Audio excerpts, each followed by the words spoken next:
आपका एक सब्सक्राइब हमें आगे बढ़ने की हिम्मत देता है।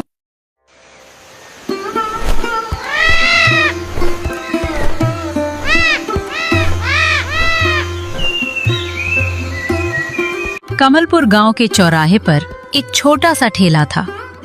वो ठेला मनोज का था। मनोज पिछले कई सालों से उस ठेले को चला रहा था। वो रोज सुबह जल्दी उठता, बाजार से ताजे आलू लाता और बड़ी मेहनत से पाव भाजी बनाता था। मनोज के हाथों में स्वाद का जादू था, लेकिन किस्मत उसका साथ नहीं दे रही थी। पहले उसके ठेले पर ग्राहकों की लंबी लाइन लगा करती थी, लेकिन अब हालात बदल चुके थे। गांव में 2-3 नए और बड़े होटल खुल रहे थे। उन होटलों की चमक दमक, बड़ी दुकानें और आकर्षक सजावट देखकर लोग वहीं जाने लगे थे। इन नए होटलों के कारण मनोज के ठेले पर ग्राहकों का आना लगभग बंद हो गया था। दिन भर इंतजार करने के बाद भी उसके ठेले पर मुश्किल से कुछ ही ग्राहक आते थे। कई बार तो ऐसा होता कि शाम तक उसके बनाए हुए ज्यादातर पाव भाजी बिक ही नहीं पाते थे। अब उसे समझ नहीं आ रहा था कि वो अपने परिवार का खर्च कैसे चलाए। अरे आज फिर दोपहर के 2 बजे बज गए और अभी तक बोहनी भी नहीं हुई। इतनी सारी पाव भाजी बनाकर रखी है, अगर शाम तक नहीं बिकी तो सब खराब हो जाएगी। घर का किराया देना है, बच्चों के लिए राशन भी लाना है। समझ नहीं आ रहा कि ये सब कैसे चलेगा। लगता है किस्मत भी आजकल मेरा साथ छोड़ चुकी है। तभी गांव का एक जाना माना आदमी, सरपंच साहब का नौकर दिनेश, वहां से गुजर रहा था। उसे देखते ही मनोज की आंखों में उम्मीद की एक किरण जाग उठी। उसने तुरंत आवाज लगाई, अरे दिनेश भैया, जरा सुनो तो, इधर आओ। आज गर्मा गर्म पाव भाजी बनाई है, बैठो। एक प्लेट लगा दूं क्या? नहीं मनोज भैया, अब तुम्हारे इस पुराने ठेले की वही रोज रोज की पाव भाजी खाकर लोग बोर हो गए हैं। सामने जो नया राजमहल नाश्ता कॉर्नर खुला है ना, आजकल गांव के ज्यादातर लोग वहीं जाते हैं। वहां बैठने के लिए बढ़िया कुर्सियां हैं और हर दिन कुछ नया खाने को मिलता है। तुम भी कुछ नया सोचो, कुछ अलग करो, वरना कहीं ऐसा ना हो कि एक दिन तुम्हें अपना ठेला ही बंद करना पड़ जाए। दिनेश की बात सुनकर मनोज का दिल बैठ गया। शाम होने को आई थी, लेकिन पूरा ठेला वैसे का वैसा ही भरा था। मनोज की आंखों में आंसू आ गए। वो सोचने लगा कि अगर यही हाल रहा तो वो भुखमरी की कगार पर आ जाएगा। रात के करीब 8 बजे बज चुके थे। मनोज अपना ठेला बंद करने की तैयारी कर रहा था। वो बची हुई पाव भाजी को देखकर भारी मन से सब समेट रहा था। तभी अचानक एक बुजुर्ग व्यक्ति ठेले के सामने आकर रुक गया। उसके चेहरे पर थकान और भूख साफ दिखाई दे रही थी। उसने मनोज की तरफ देखा और बहुत ही विनम्र आवाज में कहा, बेटा, मेरा नाम हरिया है। मैं पास के शहर से आया हूँ। वहां जिस होटल में मैं काम करता था वो बंद हो गया। मेरे पास रहने की कोई जगह नहीं है और सुबह से पेट में एक दाना तक नहीं गया है। क्या मुझे यहाँ कुछ काम मिल सकता है? मैं खाना बहुत अच्छा बना लेता हूँ। अरे चाचा, तुम खुद देख रहे हो कि मेरी खुद की दुकान बंद होने की कगार पर है। दिन भर में एक भी ग्राहक नहीं आया। मैं तुम्हें काम पर रखकर कहां से पैसे दूंगा? तुम कहीं और जाकर काम ढूंढो। मेरे पास तुम्हें देने के लिए कुछ नहीं है। बेटा, मुझे मोटी तनख्वाह नहीं चाहिए। मुझे बस रात को इस ठेले के कोने में सोने की जगह दे दीजिए और 2 वक्त का खाना खिला दीजिए।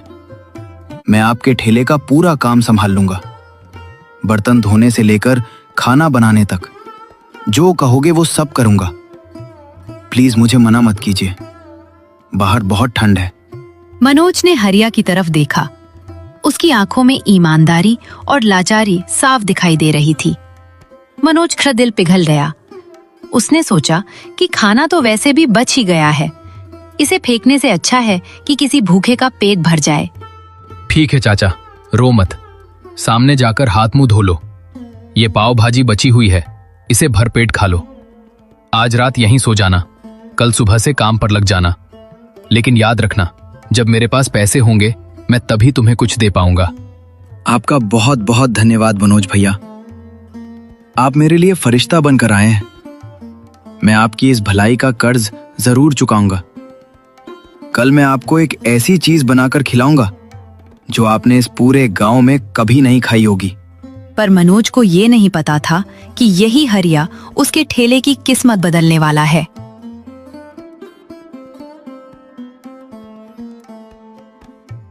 अगली सुबह हरिया जल्दी उठ गया।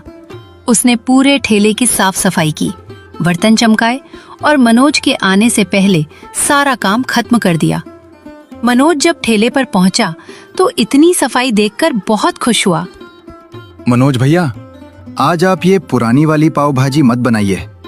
रोज रोज वही खाकर गांव के लोग ऊब चुके हैं।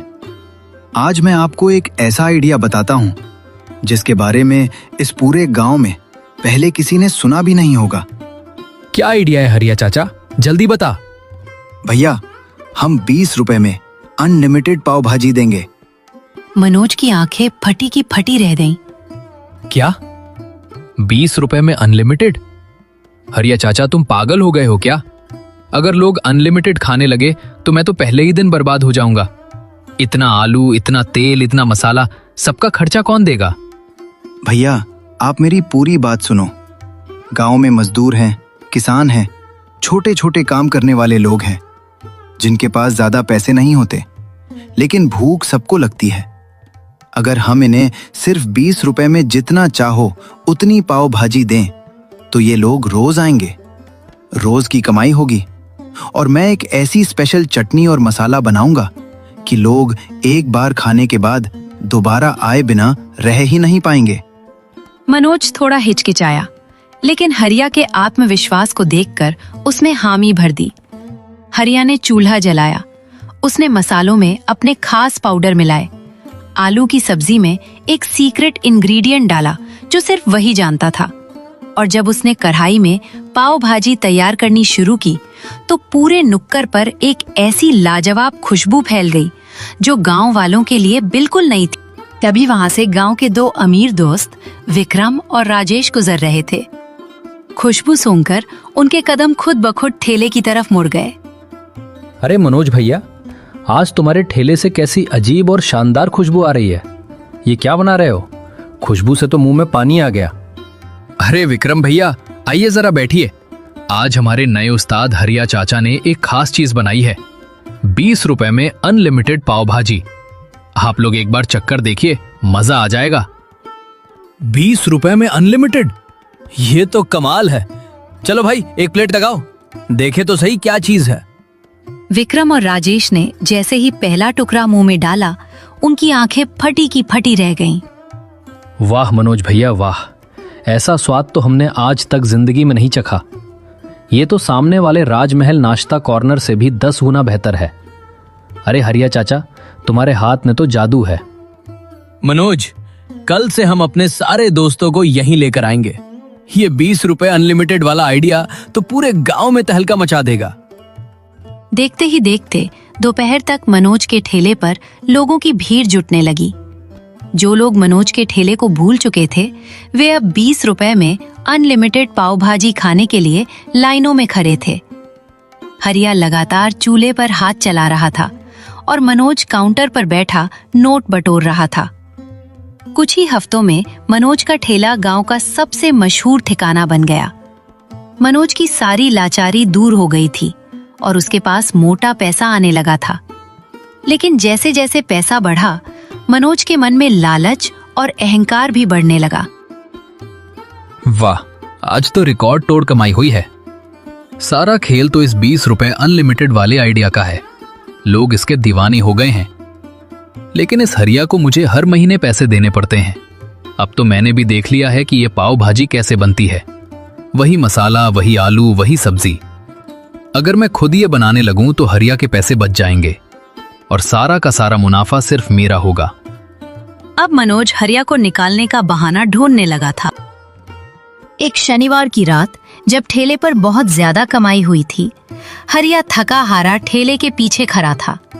तभी हरिया मनोज के पास गया और बहुत ही शालीनता से बोला, मनोज भैया, आज ठेले में बहुत अच्छी बिक्री हुई है। स्टॉक खत्म होने वाला है। अगर आप कहें तो मैं कल सुबह जल्दी उठकर शहर से ताजा मसाले और सामान ले आऊं, ताकि ग्राहकों को कोई कमी ना हो। अब तुम्हें कहीं जाने की कोई जरूरत नहीं है हरिया चाचा। और सुनो, आज के बाद तुम्हें इस ठेले पर आने की भी कोई जरूरत नहीं है। तुम्हारी छुट्टी। ये आप क्या कह रहे हैं मनोज भैया? मुझसे कोई गलती हो गई क्या? अगर खाने में कोई कमी रह गई हो तो मुझे बताइए, मैं उसे सुधार लूंगा। मुझे काम से मत निकालिए। मेरा इस गांव में आपके अलावा कोई नहीं है। अरे नाटक बंद करो, कोई गलती नहीं हुई है। बात बस इतनी है कि अब मुझे तुम्हारी जरूरत नहीं है। पाव भाजी बनाना कोई रॉकेट साइंस नहीं है, वो अब मैं खुद बना सकता हूं। तुम्हारी वजह से मेरा आधा मुनाफा फालतू में बर्बाद हो रहा था। अपनी इस महीने पगार ले जाओ और अभी के अभी मेरा ठेला खाली करो। हरिया ने मनोज की तरफ देखा। उसकी आंखों में आंसू आ गए। उसे यकीन नहीं हो रहा था कि जिस इंसान के ठेले को उसने अपनी दिन रात की मेहनत से खड़ा किया था, वही इंसान आज उसे दूध में से मक्खी की तरह निकालकर फेंक रहा था। हरिया भारी कदमों से उस अंधेरी रात में ठेले से बाहर निकल गया। मनोज उसे देखकर मुस्कुरा रहा था। उसे लग रहा था कि उसने बहुत समझदारी का काम किया है। सुबह हो गई थी। ठेले से निकाले जाने के बाद हरिया उदास जरूर था, लेकिन उसमें हिम्मत नहीं हारी। उसने किराए पर एक छोटा सा पुराना ठेला लिया। मनोज ने जो पैसे उसे दिए थे, उन्हीं पैसों से उसने कुछ बर्तन, एक छोटा चूल्हा और पाव भाजी बनाने का सामान खरीदा और एक छोटा सा ठेला लगाया। मनोज भैया ने मेरे साथ धोखा किया, क्योंकि उन्हें लगता है कि दुकान उनकी जगह से चलती है। लेकिन मैं उन्हें साबित कर दूंगा कि दुकान जगह से नहीं, बनाने वाले के हुनर और उसकी ईमानदारी से चलती है। मैं हार नहीं मानूंगा। अपनी मेहनत से अपनी नई पहचान बनाऊंगा। शाम के 4 बज चुके थे। हरिया ने अपने ठेले पर पाव भाजी तैयार करनी शुरू की, क्योंकि वो इस डिश का असली उस्ताद था। इसलिए जब उसने अपनी खास सीक्रेट रेसिपी से पाव भाजी में तड़का लगाया, तो उसकी खुशबू पूरे गांव की गलियों में तैरने लगी। लोग खुशबू का पीछा करते हुए पेड़ के नीचे जुटने लगे। अरे हरिया चाचा, तुम यहाँ ठेला लगाकर क्यों बैठे हो? आज मनोज के ठेले पर नहीं जा रहे क्या? भाई साहब, अब से आपको मेरी बनाई हुई असली पाव भाजी इसी ठेले पर मिलेगी। एक बार सेवा का मौका जरूर दें। स्वाद में कोई कमी नहीं मिलेगी। और हाँ, सिर्फ 20 रुपए में अनलिमिटेड। ग्राहकों को तो बस हरिया के हाथ के उस स्वाद से मतलब था। उन्होंने तुरंत प्लेटें ऑर्डर करना शुरू कर दिया। हरिया ने बहुत ही कम दाम में और मनोज के ठेले से भी ज्यादा अच्छी क्वालिटी में पाव भाजी परोसी। पहले ही दिन शाम ढलते ढलते हरिया के ठेले पर लोगों की भारी भीड़ जमा हो गई। उधर मनोज के ठेले पर शाम होते ही ग्राहकों की भीड़ जुटने लगी थी। मनोज आज बहुत खुश था, क्योंकि आज उसे किसी को मजदूरी नहीं देनी थी और सारा मुनाफा उसका होने वाला था। मनोज बड़े घमंड के साथ चूल्हे के पास जाकर खड़ा हो गया। उसने हरिया की नकल करते हुए पाव भाजी बनाने की कोशिश की। तभी विक्रम और राजेश अपने कुछ दोस्तों के साथ ठेले पर पहुंचे। भाई मनोज, आज हमारे कुछ खास दोस्त शहर से आए हैं। इन्हें भी जरा अपने हाथ की वो जादुई 20 रुपए अनलिमिटेड पाव भाजी खिलाओ। जरा 5 प्लेट गर्मा गर्म लगाओ। अरे विक्रम भैया, जरूर जरूर। मैं तुरंत अपने हाथों से आपके लिए स्पेशल पाव भाजी बना रहा हूं। खाकर उंगलियां चाटते रह जाओगे। मनोज ने बड़े ठाट से प्लेट सजाई और विक्रम को दे दी। विक्रम के दोस्तों ने बड़ी उम्मीद से पाव का पहला टुकड़ा मुंह में डाला, लेकिन डालते ही उनके चेहरे का रंग उड़ गया। अरे विक्रम, इसी बकवास खाने की तारीफ करते हुए तुम हमें यहाँ लेकर आए थे क्या? ये पाव भाजी है या कच्ची उबली हुई सब्जी? थू, पूरा पूड़ खराब कर दिया। वो विक्रम भैया, हरिया को तो मैंने काम से निकाल दिया, लेकिन रुकिए, मैं दूसरी प्लेट सही से बनाकर लाता हूँ। रहने दो मनोज, जब असली कारीगर ही नहीं है तो तुम्हारी इस नकली नकल को खाने का कोई फायदा नहीं है। चलो भाई लोग, यहाँ से चलते हैं। विक्रम और उसके दोस्त बिना पैसे दिए गुस्से में वहां से चले गए। मनोज अपने सूने ठेले में परेशान खड़ा था। पूरा गांव मनोज का ठेला छोड़कर हरिया के छोटे से ठेले की तरफ भाग रहा था। वहां इतनी भीड़ थी कि पांव रखने की जगह नहीं थी। ये बुड्ढा हरिया मेरे ग्राहकों को चुरा रहा है। मुझे कुछ ना कुछ ऐसा करना होगा कि इसका ये ठेला हमेशा के लिए बंद हो जाए। वरना मैं बर्बाद हो जाऊंगा। एक शाम जब हरिया का ठेला ग्राहकों से घिरा हुआ था, मनोज चुपके से भीड़ का फायदा उठाकर ठेले के पीछे गया। जब हरिया ग्राहकों को खाना परोसने में व्यस्त था, तब मनोज ने चुपचाप हरिया की हरी चटनी के बर्तन में ढेर सारा नमक और कड़वा तेल मिला दिया।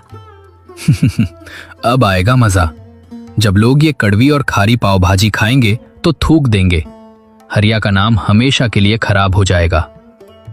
मनोज साजिश रचकर पीछे हटा ही था कि तभी गांव के सरपंच साहब अपने आदमियों के साथ वहां पहुंच गए।